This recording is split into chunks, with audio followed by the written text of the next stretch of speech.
បងបន្ទប់ហ្នឹងគឺជាប្រភេទ one bedroom បងបាទចូលមកអ្វីដែលយើងឆ្លាញ់ជាងគេបំផុតបងគឺកន្លែងទទួលភ្ញៀវបងបាទចូលមកគឺធំរវឹងហ្មងបន្ទប់ហ្នឹង one bedroom ប៉ុន្តែគឺទំហំ50ជាងម៉ែត្រការ៉េជាងអ្វីដែលឆ្លាញ់បំផុតហ្នឹងគឺកន្លែងទទួលភ្ញៀវធំរវឹងល្វើយហ្មងណាបាទដូចយើងនៅក្នុងផ្ទះ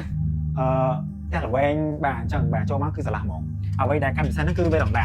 ខាងមុខបងតែងឃើញជាទូទៅគឺតូចៗចំពោះវេរ៉ង់ដានៅខាងគម្រោងនៅខាងនេះដែរគឺធំមែនតើបងអាចដាក់តុមួយអង្គុយមកគ្រួសារពីរនាក់បានហើយមានកន្លែងទូបោកខោអាវណាបាទហ្នឹងយើងអាចដាក់បានគឺស្ថិតធំហ្មងឥឡូវខ្ញុំនាំបងទៅមើលបាទបន្ទប់គេងអញ្ចឹងបន្ទប់គេងក៏ស្រឡះធំដែរអញ្ចឹងបងមានតម្រូវការគ្រួសារធំតែពីរនាក់គ្រួសារតូចអាចនៅបានសំលមអត់បាទអត់ជាអៀតពេកទេមកហ្មងអញ្ចឹងណាហើយបងអាចកតាម concept បងដែលបងធ្វើការបានណាអានេះគាត់ថាជា concept design ដែលដាក់ showroom អញ្ចឹងណាហើយចំពោះបន្ទប់ទឹកដូចគ្នាដែរបងបន្ទប់ទឹកគឺធំទលាមែនតើ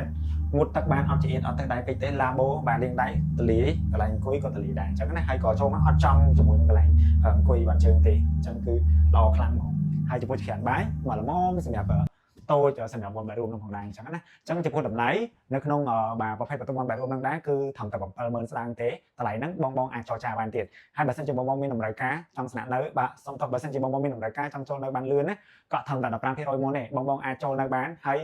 យើងទុកពេលបាទ3ឆ្នាំបងអត់ការប្រាក់ហើយនៅសមហ្នឹងគឺយើងអាចចរចាគ្នាឬមកក៏ភាសាគ្នាទៀតបានអញ្ចឹងបងមានចំណាប់អារម្មណ៍អាចឆាតសួរបាទព័ត៌មានលម្អិតជាមួយខាងបងបានណា